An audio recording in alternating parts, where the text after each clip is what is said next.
तो देखिए यहाँ पर हम सब एएलपी टेक्नीशियन के 13वें सेट, अर्थात हमने इससे पहले 12 सेट टोटल साइंस के प्रश्न कंप्लीट किए हैं और ये हमारा 13वां सेट है आज। ठीक है, और मात्र 10 प्रश्न, एकदम सेट वैसे ही है, बस 10 मिनट से तक के कंप्लीट करने का प्रयास किया जाएगा कि 10 मिनट में 10 प्रश्न जो भी है कंप्लीट कर लें। तो चलिए आते हैं बिना समय को बर्बाद किए हुए 123 नंबर प्रश्न तक हमने पिछले वीडियो 12 लगातार वीडियो में कंप्लीट कर चुके हैं। अभी आते हैं यहाँ 124 नंबर प्रश्न। क्या करा, कमरे में रखे रिफ्रिजरेटर, जो फ्रिज होता है, मतलब मान लीजिए फ्रिज की बात कर रहा है कि रिफ्रिजरेटर जो कमरा में रखा हुआ, अगर उसका दरवाजा हम खोलकर छोड़ दें तो क्या होगा। अर्थात कमरे में रखे रेफ्रिजरेटर का दरवाजा खुला छोड़ दिया जाए तो क्या होगा, जो प्रश्न पूछ रहा। ऑप्शन ए देखिए क्या दिया है, आप कमरे को कुछ डिग्री ठंडा कर सकते हैं। जब मतलब इसको फ्रिज लीजिए, आप क्या लीजिए, फ्रिज, क्या फ्रिज का दरवाजा हम खुला छोड़ दें तो कमरे का तापमान कुछ डिग्री ठंड कर सकते हैं। बी कह रहा आप इसको रेफ्रिजरेटर के तापमान तक ठंड कर सकते हैं, बी कह रहा। सी कह रहा आप अंततः कमरे को थोड़ा गर्म कर सकते हैं, और डी कह रहा आप कमरे को ना तो गर्म कर सकते हैं और ना ही ठंड कर सकते हैं। देखिए ये प्रश्न आने के बाद हमारा दिमाग पूरी तरीके से हिल जाएगा जब प्रश्न हम देखेंगे एग्जामों में। तो कि अरे बताइए, फ्रिज है, फ्रिज का दरवाजा खुला छोड़ देंगे तो फ्रिज के रखल अंदर सामान तो ठंडा हो जाता है, तो क्या उसके बाहर कमरा भी ठंडा नहीं होगा, ठंडा ही होगा। लेकिन ये गलत सोचना होगा, ठीक है ना। ऑप्शन देखिए हम आपको छांटते हैं कि आप कमरे को ठंडा नहीं कर सकते हैं, रेफ्रिजरेटर का दरवाजा खुला छोड़ने पर आप कमरे को ठंडा नहीं कर सकते, इसलिए ऑप्शन ए गलत हो गया। आप इसको रेफ्रिजरेटर के तापमान तक ठंडा कर सकते हैं, ये भी गलत है। ये मत सोचिए कि जितना अंदर में ठंडा है उतना बाहरों का माहौल का ठंडा कर देगा रूम वाला, नहीं, ये भी गलत है, अर्थात बी भी गलत हो गया। सी आप अंततः कमरे को थोड़ा गर्म कर सकते हैं, ये सत्य है। अगर हम फ्रिज का दरवाजा खुला छोड़ दें तो कमरे का तापमान ठंडा होने की वजह और बढ़ जाएगी, इसलिए ऑप्शन सी होगा। और ये भी गलत होगा, ना तो ठंडा ना गर्म, प्रभाव तो जरूर कुछ पड़ेगा, इसीलिए प्रभाव ये पड़ेगा कि उस कमरे का तापमान बढ़ जाएगा थोड़ा। ठीक है, तो ऑप्शन सी। अभी चलिए अगले प्रश्न पे चलते हैं। देखिए प्रश्न क्या कह रहा कि जब पानी 0 डिग्री सेंटीग्रेड से 10 डिग्री सेंटीग्रेड तक गर्म किया जाता है, ठीक है, पानी को हमने मतलब बर्फ है 0 डिग्री सेंटीग्रेड पर, उसे गर्म करना शुरू करेंगे तो उसका आयतन पर क्या प्रभाव पड़ेगा, उसके आयतन पर क्या प्रभाव पड़ेंगे। ऑप्शन ए कहता है बढ़ता है, ऑप्शन बी कहता है घटता है, सी कहता है कि नहीं बदलेगा, सी का कहना है कि नहीं बदलेगा, पर डी कहता है कि पहले आयतन घटेगा और तब जाकर के बढ़ेगा। तो जल्दी से आप सब लोग सोचिए कि इसका आंसर क्या होगा, सोचिए। तो देखिए बढ़ेगा आयतन, क्या बोला जा रहा है, 0 डिग्री सेंटीग्रेड से 10 डिग्री सेंटीग्रेड तक गर्म कर रहे हैं, तो आपको तो लगेगा क्या कि चलिए बर्फ से अब इसको पानी बना रहे हैं तो वो फैलेगा तो आयतन बढ़ जाएगा, पर ये गलत बात है। नहीं बदलेगा, ये भी चीज गलत है, सी भी गलत है। बदलेगा क्यों ना, कुछ तो प्रभाव पड़ेगा ना सर। बी कह रहा घटेगा, ये भी गलत है। डी ऑप्शन सही है, डी ऑप्शन सही है कि पहले घटता है और तब जाकर के बढ़ता है, पहले उसका आयतन घटेगा तब जाकर के बढ़ेगा, क्योंकि जल का अधिकतम आयतन जो होता है वो 4 डिग्री सेंटीग्रेड पर होता है। आप सोच लीजिए 0 से 10 तक जाना है, तो 0 से पहले 10 तक जाएंगे तो पहले घटेगा, 4 तक पहुंचेगा, 4 तक पहुंच के एकदम बराबर होगा, उसके बाद उसका आयतन क्या होगा, बढ़ेगा, इसीलिए ऑप्शन डी हमारा सही होगा। चलिए 26 नंबर प्रश्न आइए। देखिए क्या कह रहा कि प्रेशर कुकर में भोजन कम समय में तैयार हो जाता है, क्यों। अब देखिए प्रेशर कुकर में हम सब क्या बना रहे हैं, खाना बना रहे हैं, तो इसमें खाना है कम समय में तैयार हो जाता है। क्यों तैयार हो जाता है वो देख लीजिए। ऑप्शन ए कह रहा जल का क्वथनांक बढ़ जाता है, बी कह रहा जल का क्वथनांक घट जाता है, सी कह रहा भोजन कम ऊष्मा लेता है, और डी कह रहा उपयुक्त में से कोई नहीं, तो डी तो ऐसे ही गलत हो गया। सी के बारे में सोचे कि भोजन कम ऊष्मा लेता है, तो अगर तसला में बनाएंगे तो ज्यादा ऊष्मा लेगा, कुकर में बनाएंगे तो कम लेगा, ऐसा कुछ नहीं है। भोजन की तो बातें नहीं है कि भोजन कम ऊष्मा लेगा कि ज्यादा ऊष्मा लेगा। रीजन तो इस पे है कि क्वथनांक पर क्या प्रभाव पड़ेगा। तो जल्दी से आप हमें बताइए, तो कमेंट कीजिए ए और बी में कि क्या जब हम प्रेशर कुकर में खाना बनाते हैं तो उसका क्वथनांक पर क्या प्रभाव पड़ेगा, क्वथनांक बढ़ जाएगा या क्वथनांक घट जाएगा। जल्दी से बोलिए। तो देखिए वहां होता क्या कि जैसे ही कुकर में हम खाना बनाते हैं ना, तो इसका वाष्प तो पहले बाहर नहीं जाता, और जब वाष्प बाहर नहीं जाएगा तो इसके अंदर का दाब बढ़ जाएगा। दाब क्या हो जाएगा? बढ़ जाएगा, और दाब बढ़ने के बाद उसका क्वथनांक भी बढ़ जाएगा, और इसीलिए हमारा आंसर कौन सा हो गया? ऑप्शन ए सही हो गया। चलिए ठीक है, अब आते हैं 127 नंबर प्रश्न। देखिए क्या कह रहा, जल के आयतन में क्या परिवर्तन होगा यदि तापमान 9 डिग्री से 3 डिग्री पर पहुंचे। देखिए उस समय 0 डिग्री सेंटीग्रेड से 10 डिग्री सेंटीग्रेड पर पहुंच रहा था अभी पिछले के प्रश्न में, और अभी क्या हो रहा है? 9 से मतलब ज्यादा से कम हो रहा है। ज्यादा से क्या हो रहा? 9 डिग्री से 3 डिग्री सेंटीग्रेड पर आ रहा, तो उसके किस पर? तो उसके आयतन पर क्या प्रभाव पड़ेगा? यहां देख लीजिए आयतन दिया है, तो देखिए आयतन में कोई परिवर्तन नहीं होगा, ये गलत बात है। आयतन में कोई परिवर्तन नहीं होगा, ये गलत बात है। आयतन पहले बढ़ेगा बाद में घटेगा, इसको रोक के रखते हैं। सी कह रहा आयतन पहले घटेगा और बाद में बढ़ेगा, इसको भी रोक के रखते हैं। पानी जम जाएगा, ये गलत है। चलिए हटाइए, ये दो ऑप्शन हमने छाट दिया। अब बारी रही दो ऑप्शन को छाटने का कि क्या उसका आयतन क्या होगा? पहले बढ़ेगा बाद में घटेगा, पहले घटेगा उसके बाद में बढ़ेगा, क्या होगा? आप जल्दी से बताइए, अभी हम आपको बता चुके हैं। तो देखिए हम क्या बताएं कि पहले उसका आयतन घटेगा और बाद में बढ़ेगा। पहले उसका आयतन क्या होगा? घटेगा और बाद में बढ़ेगा। क्यों? क्योंकि तापमान 9 डिग्री से कहां आ रहे हैं? 3 डिग्री की ओर आ रहे हैं, ठीक है ना, ज्यादा से कम आ रहे हैं, इसीलिए आयतन पहले घटाइए, और जब वह 3 डिग्री अर्थात और 3 से पीछे चले जाएं और बर्फ बढ़ जाएगा, बर्फ बन जाएगा, तो उसका आयतन और बढ़ जाएगा, ठीक है ना, इसीलिए उसका आयतन पहले घटेगा और फिर बढ़ेगा। चलिए अभी आते हैं 128 नंबर प्रश्न। देखिए क्या कह रहा, जल किसी बोतल में जब या जल को किसी बोतल में पानी भरा जाता है तो उसके जमने दिया जाता है, मतलब उस पानी को जमने दिया जाए तो बोतल टूट जाता है। क्यों? हमने इसके भी बारे में आपको बताए थे कि जब बोतल में पानी हमने रख दिया और पानी जब जम जाएगा तो वह बोतल फट जाता है, टूट जाता है। ऐसा क्यों होता है? तो देखिए होता यह है ना कि पानी को जमने के बाद उसका पानी का आयतन बढ़ जाता है और बोतल का अंदर का स्पेस तो बढ़ा नहीं। जैसे ही पानी का आयतन बढ़ गया बर्फ बनने के बाद, तो वो बोतल को फाड़ देता या तोड़ देता। इसी में हम आपको एक एग्जांपल और बताए थे कि शहरी क्षेत्रों में पाइपलाइन ठंडे के दिनों में फट जाती है। रीजन यही होता है कि इस पाइप में गुजरने वाली पानी जम जाएगी और जमने के बाद उस पानी का आयतन बढ़ जाएगा, और जब आयतन बढ़ जाएगा तो पाइप फट जाएगा। ठीक है, तो ऑप्शन देख लीजिए, पानी जमने पर फैलता है। बी कह रहा बोतल हिमांक में सिकुड़ता है, तो सिकुड़ने वाली तो बातें नहीं।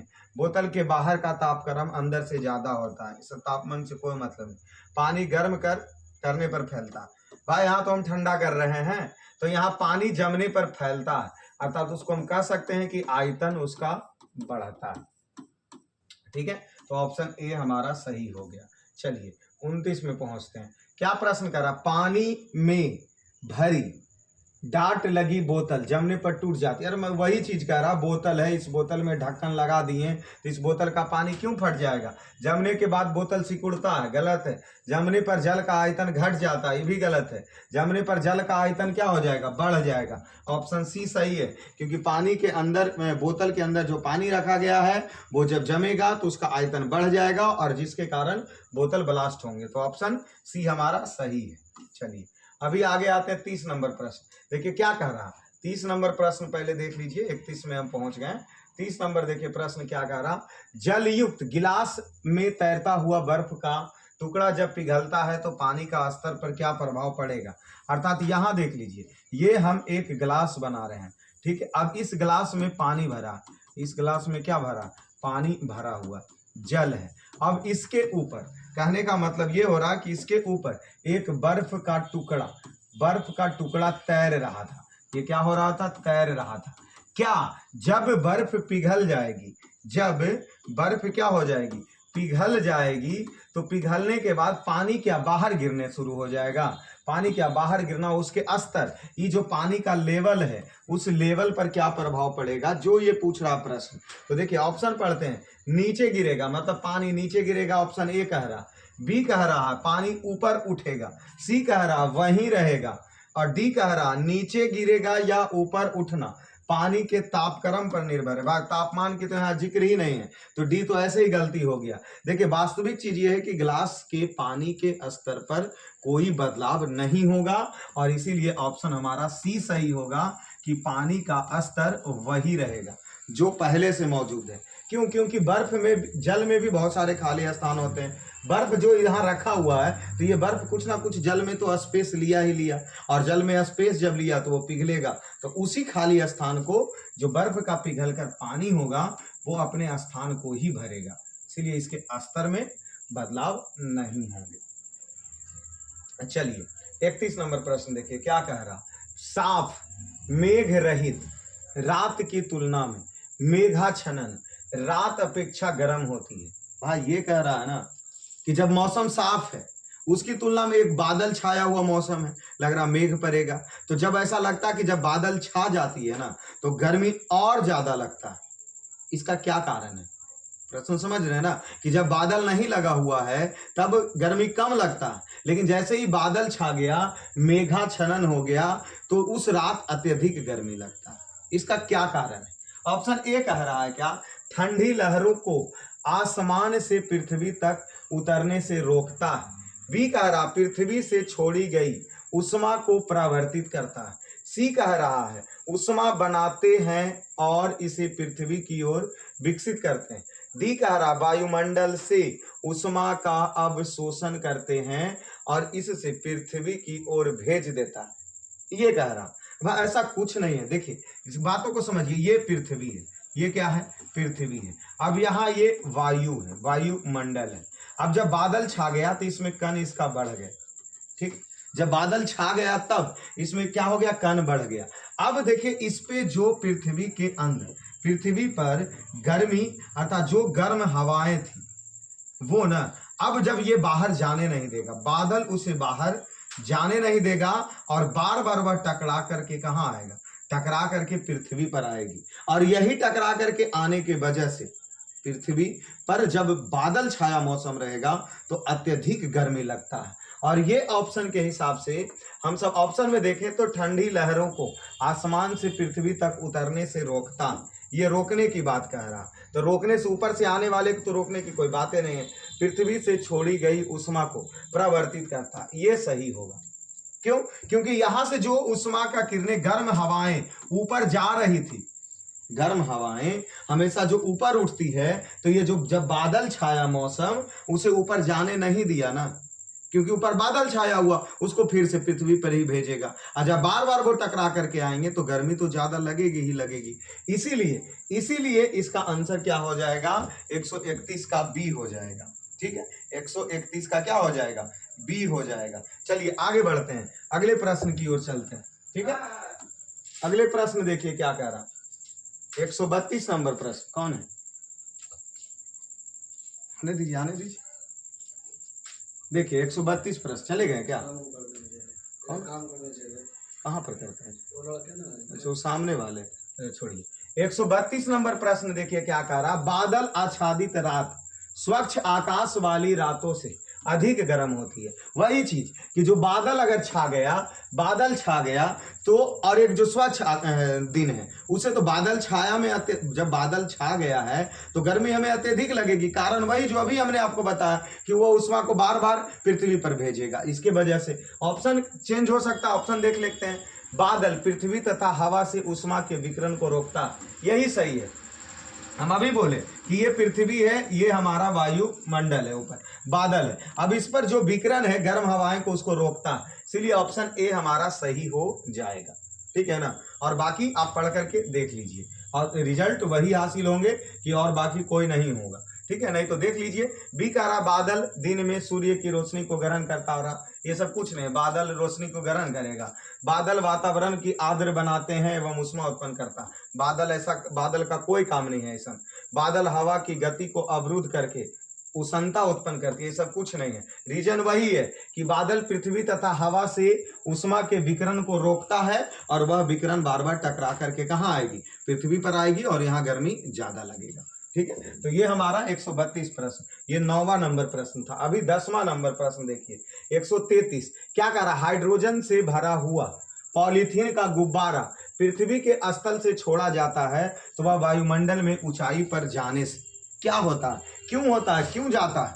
वो हाइड्रोजन जो भरा हुआ गुब्बारा पॉलीथीन वो क्यों ऊपर जाता है? ऑप्शन ए कह रहा है गुब्बारे के आमाम में कमी आएगी, गुब्बारे चपटा होकर चक्रिका प्रकार का हो जाएगा तो उसके आकार में कोई प्रभाव नहीं, गुब्बारे के आपाम में वृद्धि होगी। ऑप्शन सी सही है कि वह जब ऊंचाई पर जाएगा तो गुब्बारे के आपाम में क्या होगी, वृद्धि होगी, और इसीलिए आंसर इसका सी हुआ। तो 10 प्रश्न हमने कंप्लीट किया, लेकिन फिर भी इस सेट में 2 प्रश्न और जोड़ दी गई है तो वो 2 प्रश्न भी देख लेंगे। देखिए क्या करा, 100 डिग्री सेंटीग्रेड वाष्प द्वारा उत्पन्न जलन उसी ताप पर उसी पानी द्वारा उत्पन्न जलन से अधिक होता। मतलब देखिए एगो हाथ जला वाष्प से और एगो हाथ जला गर्म जल से, ठीक है, 2 ऑप्शन है। जैसे गर्म पानी में या तो हम हाथ डाल दी तो एगो जखने जला, दूसरी चीज भाप जो ऊपर निकल रहा वहां पर हाथ को रखे तो जलन अत्यधिक हमें वाष्प से होता, जबकि गर्म जल से जलन इसकी तुलना में कम होता। तो यही प्रश्न पूछ रहा कि वाष्प से अधिक जलन क्यों होता है, इसका रीजन बताइए कि वाष्प से अत्यधिक जलन क्यों होता है। ऑप्शन ए कह रहा वाष्प एक गैस होता है, भाई गैस रहे चाहे पानी, इससे क्या मतलब, वाष्प द्वारा अधिक उष्मा दी जाती है, वाष्प अधिक ज्वलनशील होता है, ऐसा कुछ नहीं, वाष्प द्वारा अधिक दाब उत्पन्न की जाती है, नहीं, ये सही है बी नंबर कि वाष्प द्वारा अधिक उष्मा दी जाती है। जब हमारे हाथ में अगर गर्म पानी पड़े दूसरी तरफ वाष्प पड़े तो वाष्प से हमें अधिक उष्मा मिलती है। क्यों? क्योंकि वाष्प में एक गुप्त उष्मा छुपी होती है और गुप्त उष्मा के कारण हमारे हाथ अत्यधिक जलता है, ठीक है ना, इसीलिए आंसर इसका क्या हो जाएगा, बी हो जाएगा। और इस सेट का लास्ट प्रश्न देखिए, लास्ट प्रश्न 135 तक पहुंचना था इसीलिए कर दिया गया। देखिए भाप से हाथ अधिक जलता है और पानी से कम, वही प्रश्न कि भाप से अधिक जलेगा और पानी से कम जलेगा, ठीक है। तो ऑप्शन ए देख लीजिए, भाप में गुप्त उष्मा होती है, भाप शरीर के भीतर घुस जाता है, भाप में अधिक अब ये मारक क्षमता अधिक होती है, भाप हल्का होता है, कोई बात नहीं, भाप शरीर के भीतर घुस जाएगा, नहीं ऐसे डायरेक्ट घुस जाएगा। रीजन ये कि भाप में गुप्त उष्मा होती है और वह गुप्त उष्मा हमारे शरीर के अंदर तक प्रवेश करता है। इसका आंसर हम ये देंगे कि भाप में कौन सी उष्मा होती है, गुप्त उष्मा होती है। तो ये हमारा 13वां सेट कंप्लीट हुआ और हम लगातार हीट से उष्मा से 135 प्रश्न लगातार कर चुके हैं और एएलपी टेक्नीशियन को इस बार छोड़ना नहीं है, इसलिए साइंस को अवश्य मजबूत आप बना लीजिए, वो भी ऑब्जेक्टिव से ऑप्शन के साथ। क्यों? क्योंकि हम जब सब्जेक्टिव पढ़ लेते हैं ये तो बहुत अच्छी बात है, लेकिन उससे क्वेश्चन कैसे बनेगा ये कंफ्यूज हो जाते हैं कि ऑब्जेक्टिव प्रश्न कैसे बनेगा। इसलिए हीट से प्रयास रहेगा कि जितना ज़्यादा से ज़्यादा प्रश्न बने, तब तक ये सेट चलता रहेगा। उसके बाद किसी और टॉपिक्स पे आएंगे। चलिए, तो इस क्लास में इतना ही, धन्यवाद।